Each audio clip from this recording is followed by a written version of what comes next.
Hello guys, तो जो आज हम स्टोरी सुनाने वाले हैं वो PIA फ्लाइट 8303। ये कहानी स्टार्ट होती है और ये दिन आता है 22 मई 2020, जब पूरी दुनिया में कोरोना वायरस चल रहा था। उसी तरह पाकिस्तान भी इससे इफेक्टेड था। इस फ्लाइट को उड़ान भरनी थी लाहौर से कराची के लिए। उस टाइम कोरोना चल रहा था और फ्लाइट्स इतनी ज़्यादा चलती नहीं थी, एक या दो, और उसमें भी आपको एक सीट छोड़ के आपको पैसेंजर को बिठाना होता था। तो ये भी एक मामूल के हिसाब से एक फ़्लाइट थी कोरोना के बाद। और ये टाइम चल रहा था रमज़ान, पूरी दुनिया में रमज़ान चल रहा था और पाकिस्तान में भी रमज़ान के रोज़े चल रहे थे। उसी तरह कुछ दिनों बाद ईद थी, तो लोग अपनों में ईद मनाने के लिए लाहौर से कराची आने वाले थे। ये फ़्लाइट एयरबस 320 थी, जिसको असेंबल और वो 2004 में किया गया था। ये फ़्लाइट कहाँ से लाहौर से उड़ान भरनी थी 1 बजकर, और उसको कराची पहुंचना था। तो ये लाहौर आप देख सकते हो, लाहौर का मौसम भी बिल्कुल साफ था। हाँ, मामूल की हवा चल रही थी, जो फ्लाइट के लिए इतनी ख़तरनाक नहीं समझी जाती। और कराची में भी बिल्कुल मौसम साफ था, दोपहर का टाइम था और फ्लाइट के लिए बिल्कुल ही नॉर्मल था। कुछ हवा चल रही थी, बट ये इतना फ्लाइट और उसके लिए इतना मसला नहीं पेश आता। तो ये फ़्लाइट होती है 8303 PIA। इसमें 91 मुसाफिर, 8 क्रू मेंबर्स होते हैं।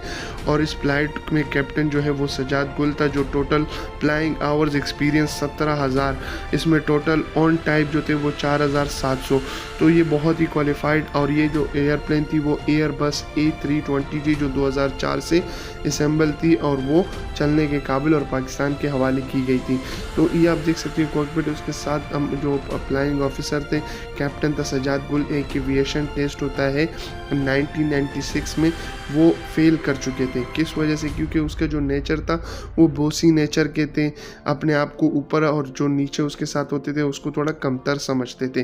तो ये बोसी नेचर की वजह से एविएशन के टेस्ट में 1996 में ये उस टेस्ट को फेल कर चुके थे। तो ये कंप्लीट एक भी ये वजह भी कही जा सकती है कि जो क्रैश हुआ था उसमें जो बोसी नेचर की वजह से, सजाद गुल की जो बोसी नेचर, दूसरों को कमतर समझना कि मैं कर लूँगा, तो उसकी भी एक रीज़न था इस फ्लाइट के क्रैश में, जो बाद में रिपोर्ट भी आ चुके थे। बट आपको पता है कि PIA में किस तरह लोग हैं और किस तरह कैप्टन से, इस वजह से हमारे PIA का जो एक ग्राफ था वो वापस नीचे आ चुका है। दुनिया में एक नाम हुआ करता था, बट अब सिर्फ प्रे इन एडवांस, आपको एडवांस में दुआई करनी होती है। अच्छा, इसी के साथ हम दूसरे जो फर्स्ट ऑफिसर थे, उस्मान आजम, 33 साल, जिसका फ्लाइंग आवर्स का एक्सपीरियंस 2300 आवर्स का था। टोटल ऑन टाइप जो था उसका वो अराउंड 1500 आवर्स का था।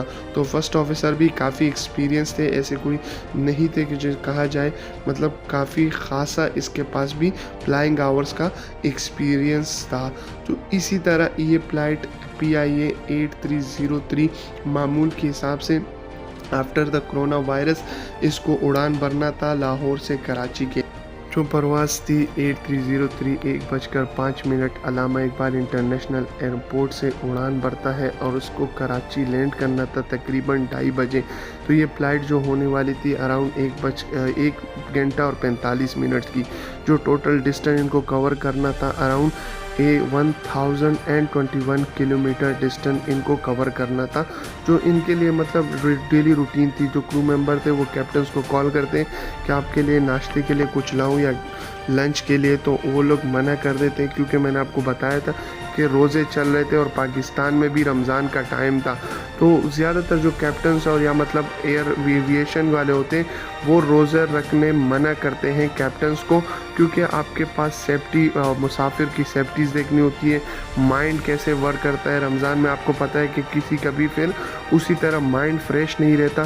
तो ये टाइम था वो 1:24 पे फ़्लाइट बिल्कुल नॉर्मल आ चुकी थी। फ़्लाइट ने टेक ऑफ कर लिया था और जो कैप्टन और फर्स्ट ऑफिसर थे वो एक दूसरे के साथ यही कोरोना के बारे में बात कर रहे थे। और यहाँ पे सब कुछ मतलब चेक किया जा रहा था, रूटिंग, डिस्टेंस, और ये लोग आपस में एक दूसरे के साथ वही कोरोना की बातें कर रहे थे जो इन रिलेटिव थी, जो उनको उस टाइम नहीं करनी चाहिए थी। क्योंकि उस टाइम उनको सिर्फ अपना फोकस उस जहाज़ पे रखना चाहिए था, उन चीज़ों पे रखना चाहिए था कि हमने वो चीज़ें जो मेजर लेनी होती है उन चीज़ों पे करना चाहिए था। और यहाँ पे सबसे बड़ी गलती इन दोनों कैप्टन और फर्स्ट ऑफिसर से हो जाती है।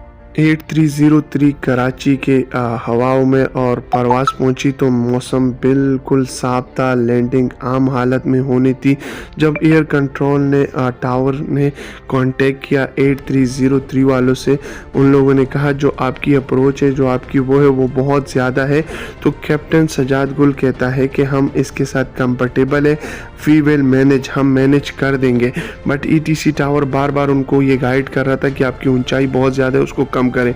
तो ये फर्स्ट ऑफिसर उनसे कहता है, आप इनको रिकॉर्डिंग में और इनके यहाँ पे मैं आपको लिख के भी वो करता हूँ कि वो एक दूसरे से क्या क्या बात कर रहे थे।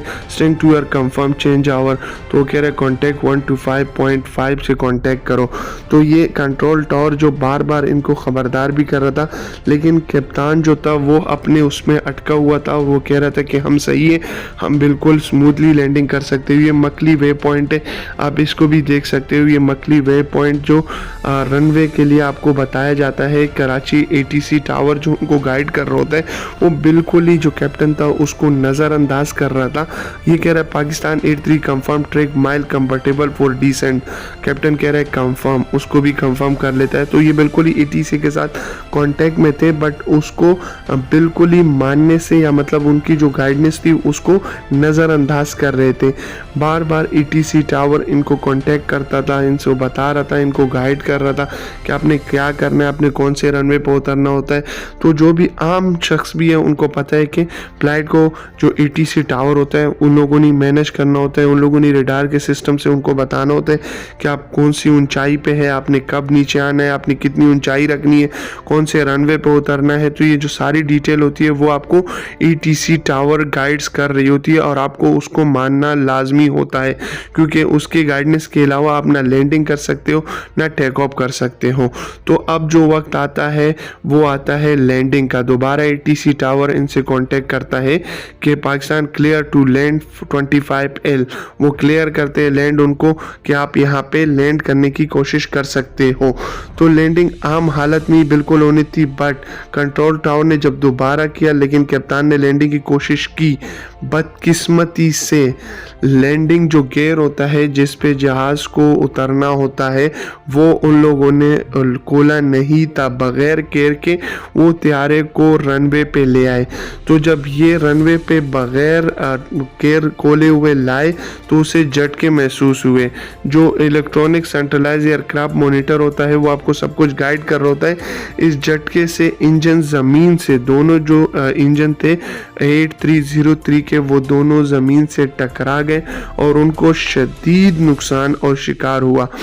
रनवे पर इंजन को रगड़ने के बाद फुटेज ऑडियोग्राम, इसके बावजूद कप्तान ने त्यारे को दोबारा फिजा पे बुलंद कर दिया। चंद लम्हे बाद दोनों इंजन फेल हो चुके थे। तो यहाँ पे आप देख सकते हो कि अगर कैप्टन उस टाइम एटीसी टावर की बात मान लेता, बट वो तो अपनी बातों में अटके हुए थे फर्स्ट ऑफिसर, और वो अपने उसमें हक के। अब इसके बाद जो माहौल आता है, इसके बाद जो दोबारा ये ट्राई करते हैं, तो कप्तान से जो त्यारा होता है वो बिल्कुल लकड़ा जाता है। उनको समझ नहीं आ रहा होता कि हम क्या करें, हम कैसे करें।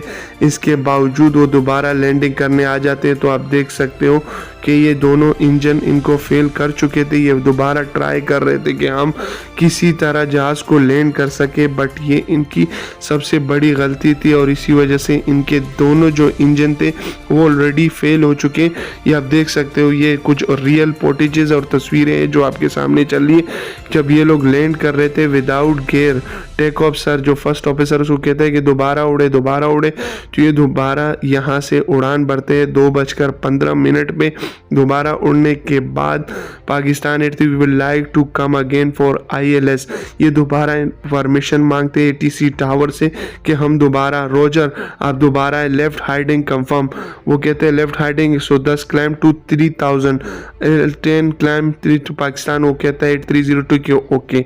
अब इसके बाद जो मेन चीज़ स्टार्ट होने वाली होती है, जिसके बारे में ये पूरी वीडियो है, ये दोबारा चक्कर लगा के आते हैं। You are down to altitude 2000।